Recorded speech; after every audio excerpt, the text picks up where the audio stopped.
Welcome to the penultimate A Victim Bites Back weekly episodes as we look at, this is the 1960s version of the Piccadilly area, and it does remind me that back in those days the place used to be packed with what we called rent boys.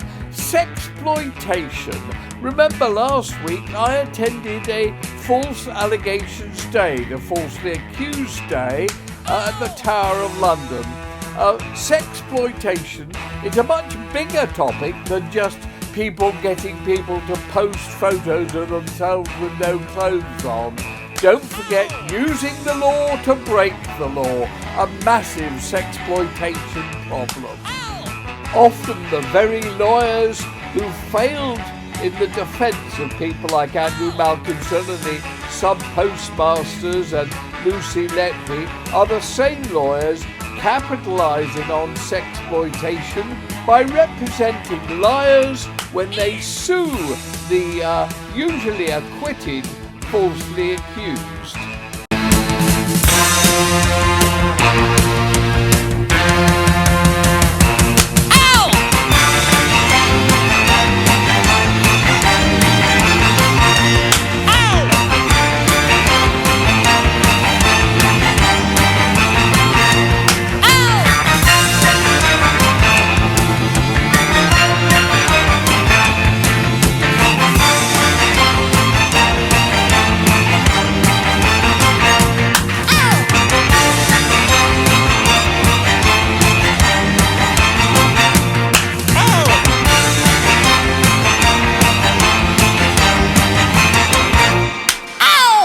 Welcome to A Victim Bites Back, show 99, the penultimate one in this series of weekly or regular A Victim Bites Back's episodes. We'll still be doing some specials on it.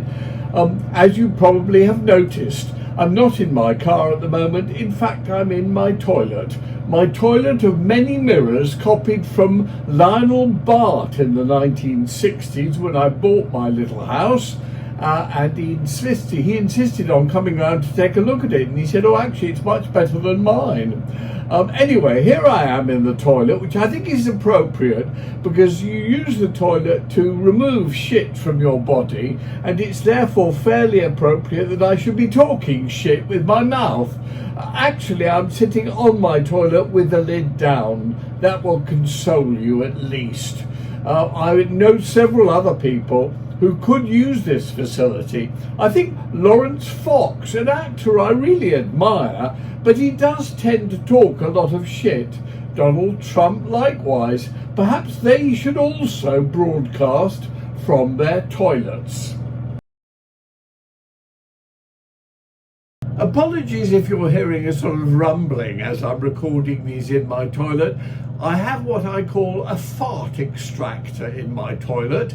It's been here since I moved in 1967, and it removes all odours and various other unpleasant things from the toilet. It sucks them out, and I'm afraid it's a little bit noisy. Last week I saw two fantastic BBC shows, actually the same night, one after the other. Incredible Hotels actually lived up to its name and examined this bizarre hotel in Shanghai in China, which is built in a quarry, and it goes down instead of up. It was actually a fantastic show anyway. It was an incredible hotel, but it was best of all because it showed China and the Chinese in a really different way than we see in the news. We're given the opinion that it's a dreadful communist state with everybody clamped down and no liberties allowed and so on. But one of the things that cropped up in the show was a little girl of 4 having a birthday party with her 2 daddies. 2 daddies in China? That means that you can be gay in China and have children, which is very uncommunist, I would have thought. So that was one of the fascinating things. Actually, it was a great show anyway. And it was followed by Who Do You Think You Are with Jessica Ennis, you know. I think her name is now Double Barrel, but that's how I always think of her. And again, a fascinating show. She's mixed race. Her father came over from Jamaica in the 1960s. And actually, that was the most important part of the show. It sort of illustrated that immigrants can be an enormous advantage to the country they come into. I'd go so far as to say I think 95% of immigration is positive. It's only 5% that gets commented on in the media, of course, because that's a better story, letting in criminals. But it was actually a really fascinating show, showing to me the benefits of immigration. As you know, my opinion is open all borders. All countries should open all borders and welcome everybody. Yes, examine them, see if you think any of them coming in are murderers or terrorists or are unpleasant human beings. I probably fail most of those tests, but actually the reality is most people contribute to a country and should be made welcome as human beings. Just as before, I've said the way to stop small boats is putting on legal ferries twice a week and charging 20 quid a person as opposed to the 20,000 quid a person that small boats people make, and that way you solve the gangs problem and the deaths in the channel with one swoop. So I also personally feel, and this is totally different because it's about immigration in general, most people should be allowed to be in this country and live in this country, be part of this country, pay tax with this country, contribute to this country, and most of all, be welcome to this country. I also mentioned last week the sad death of Herbie Flowers, the brilliant bass player who was one of my regular session musicians. I had lunch a few years ago with Clem Catini, the brilliant drummer session musician who also was a regular on my sessions. Clem said, "All our session musicians felt you were the best producer we ever worked with, Jonathan." I said, "Excuse me, Clem, you worked with Joe Meek and he's an absolute genius, or was an absolute genius." Clem replied, "Yes, but Joe Meek was a cunt." I said, well, if you mean I'm the nicest record producer you ever worked with, fair enough. But I've got to tell you, Joe Meek had more talent in his little finger than I had in my entire career as a record producer.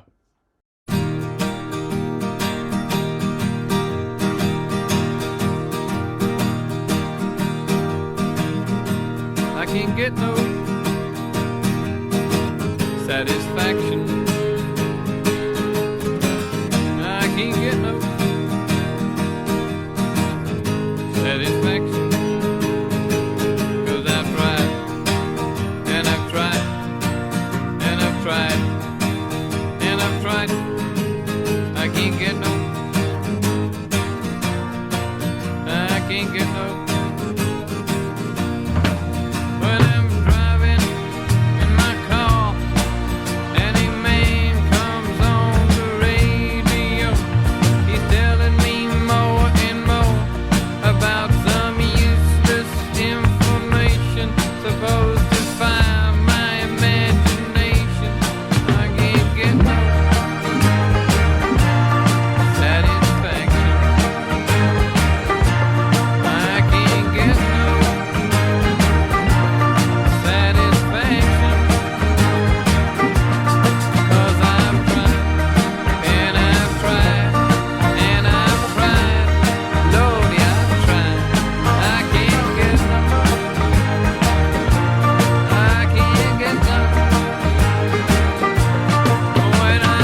I have to say, if I had the choice of a celebrity to endorse my presidential run, would it be Taylor Swift or Elon Musk?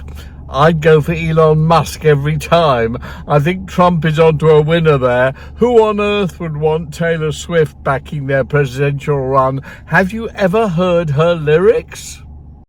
And the latest celebrity we see to fall foul of the possibly false allegations industry, which is enormous and encompasses all kinds of things, appears to be Jay Blades. I've no idea about Jay Blades at all. I don't know who he is or what he does, and I have no idea about whether the allegations are false or true. But it's just part of the machine being possibly utilized to get revenge or money or whatever. And I've seen this again and again, but what worries me is how everybody, society, the media, the public, all fall for the same thing, and Jay Blades is immediately cancelled by all the BBC shows he's on, and they're taken off the air until and unless he's cleared of everything, in which case he may go back on or he may not. I remember my friend Paul Gambaccini went through this years ago, and I've watched even people like Prince Andrew. Let's face it, Prince Andrew was guilty of nothing.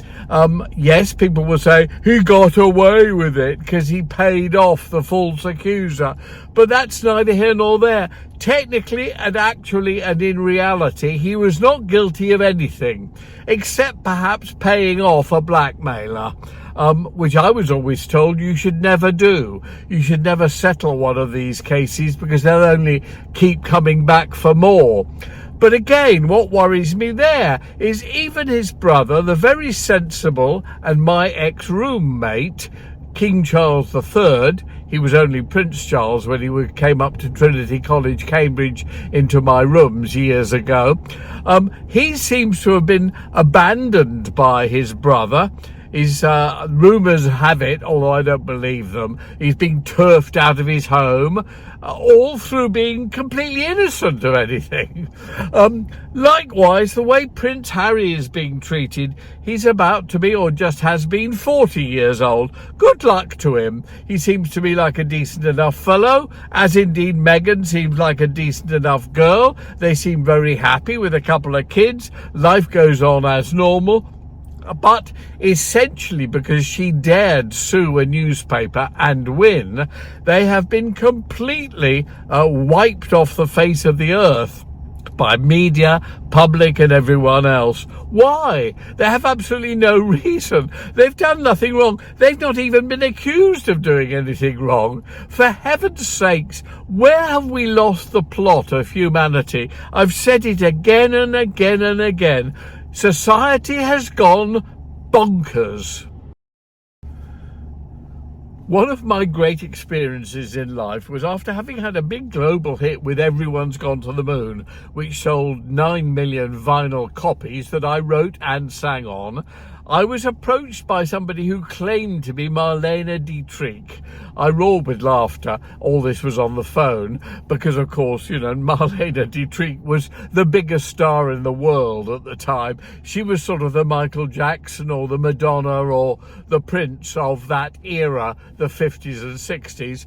But no, it really was Marlene Dietrich, and she wanted my permission for her to sing my song. Not only my song, but the B-side, a song called Summer's Coming, which indeed she did at the Golders Green Odeon or whatever, to great triumph, great praise, great acclaim, and insisted on seeing me backstage afterwards. It's a long story and it's in my book.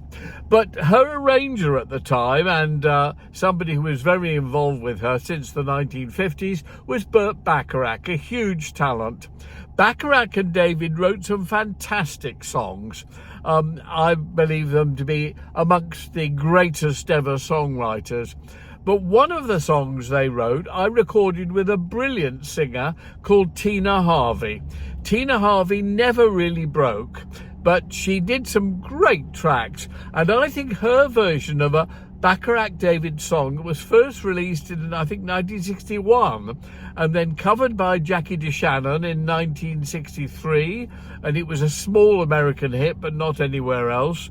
And indeed, it wasn't a hit for Tina Harvey, but I think her version was the best ever. So why not give you a listen, give you a chance to listen to it? Tina Harvey, and listen to the lyrics, they're great. A lifetime of loneliness. Since you left me, I'm finding out what heartbreak is, so help me. Save me.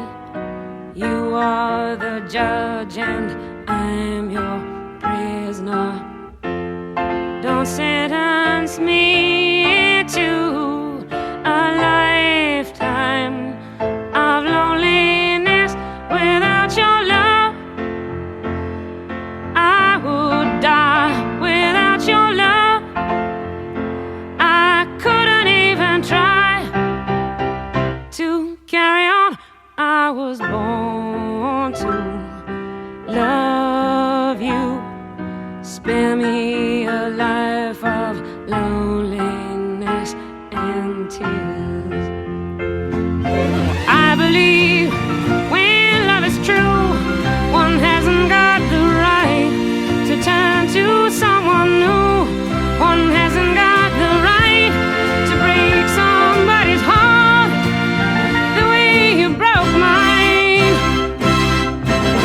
Come back, I want you, need you. Bring back the love you shared with me without you.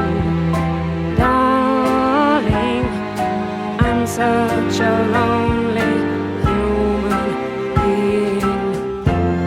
Don't sentence me to a lifetime of loneliness without your love. I would die without your love. I couldn't even try to carry on. I was born to love you.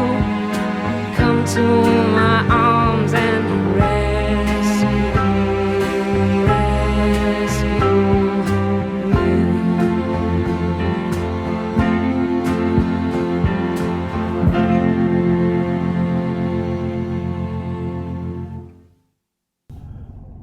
Assisted dying, a new, not a new, in fact, a very old topic that's been revived over the past week or so, mainly thanks to Esther Ranson. Yes, assisted dying is an interesting topic and a difficult one. I was always against it. My thinking was people should adapt. If they've got a terminal illness, yes, they should adapt. However, if they're in great pain, either physically or mentally, they should be entitled to end it all. And that, I seem to think, seems to be what's going through, or what most people are now agreeing to. As long as people are 100% able to make their decision on these things, that should be allowable if they're in great pain or distress. But I remember when my mother got to be quite old, quite elderly, and indeed she was in hospital aged 91 and had gone there to have her foot chopped off because her veins had gone to nothing due to her smoking for 70 years non-stop. We decided her foot was actually beginning to recover. She'd had something called a sympathectomy, where they cut one of the something in your spine, and it apparently increases the blood flow, and therefore if you've got ulcers on your feet, for example, it can clear them up, which it was doing. But she was still quite ill, quite old, quite ill and quite frail. and she went into a coma at one point, and we were asked if we would sign a do not resuscitate, which is, let's face it, basically assisted dying. And we agreed to do so, and when she came out of the coma, which I'm glad to say she did, and I was sitting by her bed and I said, look, we were asked to sign this do not resuscitate, was that right? And she said, oh yes, thank you very much, I definitely do not want to be resuscitated. Sadly, a few days later, again she slipped away and was not resuscitated and passed away. Very happily at the age of 91, no longer in pain because she was on morphine and all sorts of other drugs, which did tend to make her a bit confused. I remember she rather sweetly said to me when she came out of one of her hallucinations, I hope I don't get confused again. And I knew exactly what she meant. Now, at 79, I tend to get confused quite often. In fact, I'm rather confused now. Perhaps I should be assisted. Waiting to see The Critic, which I've looked forward to for some weeks now. I'll let you know what I think of it afterwards. I'm in the Picture House Central, just off Piccadilly Circus, one of the places I do enjoy seeing movies, although this one is five floors up in screen 5, an awful lot of walking for a very elderly gentleman looking at the camera with hatred in his eyes. It has a nice cafe as well. You can get a fantastic cup of coffee and some croissant while you're waiting to see the movie. This and the Curzon Soho are my two favourite places to see films. I won't be reviewing many films from now on. Nobody seems to appreciate it. Well, I loved The Critic. I thought it was brilliant in a really old school English way, except for a very, very good script, specifically brilliant acting by Ian McKellen, but all the cast. Ian McKellen is superb, however. It's probably the best he's ever been. But also, I have to say, I thought the camera work was terrific. Really, some really brilliant camera work. The whole thing is a really good film, and I wouldn't be at all surprised to see Ian McKellen win the Best Actor BAFTA this year. Anyway, that's it for A Victim Bites Back, show 99. Almost our very last of the weekly or regular episodes. Next week will be the episode 100, and then that's the last of these sporadic, episodic episodes. Although I will be doing the occasional special when something really strikes me. So stay tuned to the channel, just it won't be as regular as it has been in the past. See you next episode.